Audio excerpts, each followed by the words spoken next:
No culpes al mensajero solo porque las noticias no te agraden. No fui yo quien creó esta situación, ni tengo el poder de dictar políticas o dirigir economías. Mi deber es hablar claro, aunque incomode. Si buscas un relato que te tranquilice, que insista en que todo está en orden, enciende un canal de noticias tradicional, allí te envolverán con palabras optimistas. Pero aquí te invito a enfrentar la realidad sin filtros, con honestidad. En el fondo, tanto en Estados Unidos como en México, y en muchas partes del mundo, sentimos que algo se desmorona. No es culpa de una sola persona, un solo líder o un solo partido. Es el resultado de un sistema, un modelo, una estructura en la que confiamos ciegamente, pero que ahora muestra grietas profundas. Vivimos un momento de cambio radical, no solo para un país, sino para el mundo entero. Puede sonar alarmante, pero este tiempo exige claridad y valentía para ver las cosas como son. Empecemos por lo esencial, la economía. Esos números y estadísticas que parecen lejanos, pero que moldean nuestras vidas. Por un momento, deja de lado tus ideas políticas.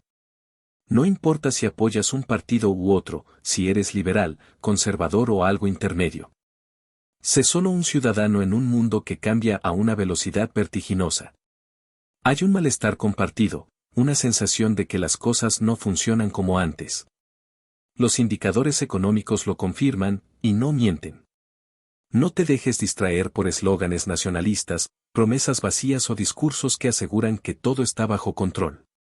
Cuando un sistema entra en declive, su primer instinto es negarlo, fingir que el pasado glorioso aún define el presente. Ese es su mayor error, no prepararse para lo inevitable. Para entender por qué el panorama actual es tan frágil, hay que retroceder varias décadas y analizar cómo llegamos hasta aquí. En los años 30, tras una crisis económica devastadora, Estados Unidos tomó un camino audaz. Implementó un plan que puso a las personas en el centro, programas sociales que dieron esperanza, un salario mínimo que aseguraba una vida digna, seguros de desempleo que ofrecían una red de seguridad y millones de empleos creados con inversión pública. Este enfoque no solo rescató al país, sino que lo fortaleció. ¿Cómo se financió? Con impuestos justos a los más ricos y a las grandes empresas, una decisión que hoy parece impensable, pero que entonces fue lógica y efectiva. El resultado fue claro, el país se levantó, las comunidades se recuperaron y la confianza en el liderazgo creció. Fue una época en la que el gobierno actuó con decisión, priorizando a la gente sobre las ganancias. Avancemos a los años 70 y 80. Todo cambió. Surgió una nueva filosofía que transformó el panorama, la idea de que las ganancias eran lo primero. Se promovió un modelo donde las empresas debían buscar el máximo beneficio, sin importar el costo humano o social. Si producir en otro país era más barato, había que irse allí, sin dudarlo. Así comenzó una migración masiva, no de personas buscando un futuro mejor, sino de capital, fábricas y cadenas de producción enteras. Ciudades que alguna vez fueron el corazón industrial de Estados Unidos se vinieron abajo. Fábricas que eran el orgullo de comunidades cerraron sus puertas. Los trabajadores, que antes tenían estabilidad, seguros médicos, pensiones y un futuro claro, se encontraron de pronto en empleos precarios o sin trabajo. Comunidades enteras, desde Michigan hasta Ohio, se convirtieron en sombras de lo que fueron. Mientras tanto, las ganancias de las corporaciones se dispararon, las acciones subieron y los más ricos acumularon aún más riqueza. El gobierno no solo permitió esto, sino que lo facilitó con acuerdos comerciales que priorizaban los beneficios corporativos sobre las personas. Se vendió la idea de que los productos baratos compensarían la pérdida de empleos, pero la realidad fue otra. Un país no puede mantenerse fuerte si pierde su capacidad de producir. Ninguna nación puede liderar si depende de otros para fabricar lo que consume, endeudándose para mantener una ilusión de poder. Este modelo, que parecía lógico desde una perspectiva puramente financiera, destruyó comunidades, debilitó a la clase media y creó una brecha de desigualdad que sigue creciendo. Mientras un país se enfocaba en ganancias a corto plazo, otros miraban al futuro. China, por ejemplo, aprovechó esta dinámica. No solo se convirtió en el destino de las fábricas, sino que absorbió tecnología, conocimiento y experiencia. Con una planificación cuidadosa, invirtió en infraestructura, educación y tecnología a una escala sin precedentes. Construyó redes de transporte, formó millones de profesionales y tomó el liderazgo en industrias clave, desde la energía renovable hasta los vehículos eléctricos. Mientras tanto, otros descuidaron sus sistemas educativos, recortaron inversión pública y priorizaron los mercados financieros sobre la producción real. Hoy, la brecha es evidente: un país produce, otro consume. Uno planifica a largo plazo, el otro se endeuda para mantener una fachada. El equilibrio global ha cambiado.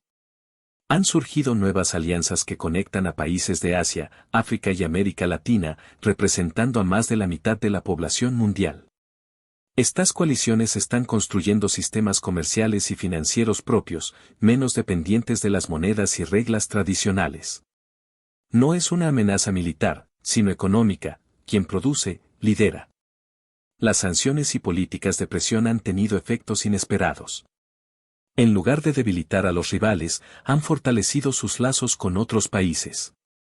Naciones que antes dependían de Occidente ahora buscan alternativas, no por ideología, sino por pragmatismo. Ofrecen inversión sin imponer condiciones políticas, algo que resuena en un mundo cansado de restricciones. El verdadero desafío no está afuera, sino dentro. En Estados Unidos, el salario mínimo se ha estancado durante años, mientras el costo de vida se dispara. La desigualdad es más extrema que en muchos países en desarrollo. El 1% más rico controla una riqueza desproporcionada, mientras millones luchan por sobrevivir, trabajando múltiples empleos o viviendo en condiciones precarias. La infraestructura está en crisis: puentes que colapsan, sistemas de agua obsoletos, transporte público olvidado. La educación, que alguna vez fue un pilar, ahora deja a los estudiantes con deudas abrumadoras y pocas oportunidades. En el ámbito social, las tasas de depresión, adicciones y suicidios están en aumento.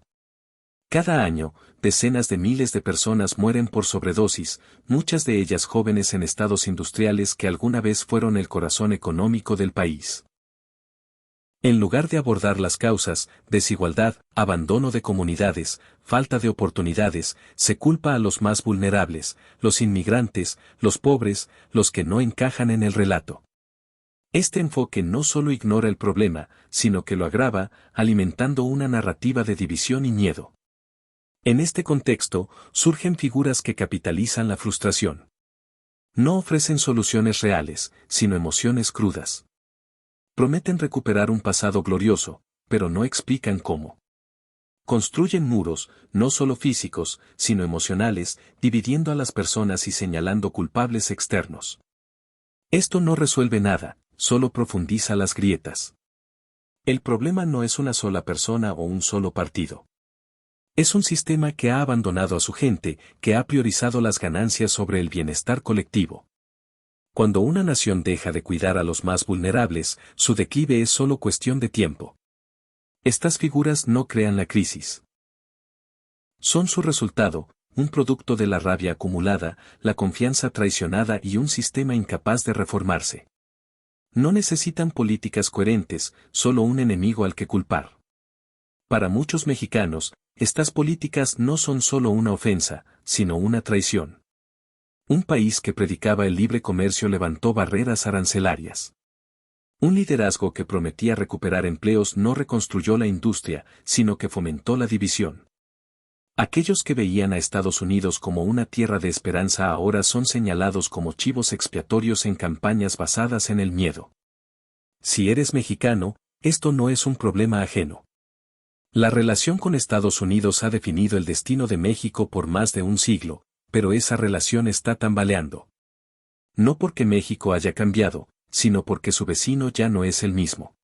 Ya no es el aliado que comparte, sino uno atrapado en su propia crisis, que culpa a los demás y levanta barreras. La amistad no puede sostenerse si una parte ve a la otra como amenaza. El comercio no puede prosperar si los aranceles se usan como arma. Y no puede haber un futuro común si uno se aferra a un pasado que ya no existe. Lo urgente no es pelear ni gritar, sino despertar. Estados Unidos debe abrir los ojos y enfrentar su realidad. México debe mantenerse alerta y proteger sus intereses. Y el mundo debe prepararse, porque un viejo orden se desvanece y uno nuevo toma forma. El futuro no se construye con miedo, barreras o promesas vacías. Solo se construye con verdad y con el valor de enfrentarla. La verdad es esta: ningún país es el centro del mundo para siempre. Seguir negando esta realidad lleva a la irrelevancia. No soy profeta, solo un mensajero. No vengo a amenazar ni a dar lecciones. Vengo a decir que todo ciclo tiene un final. Cuando ese momento llega, solo queda prepararse con honestidad, comprensión y el coraje de soltar lo que ya no funciona. La verdad no espera a que la aceptes. Avanza contigo o sin ti. La pregunta es, ¿caminarás con ella o te quedarás atrás?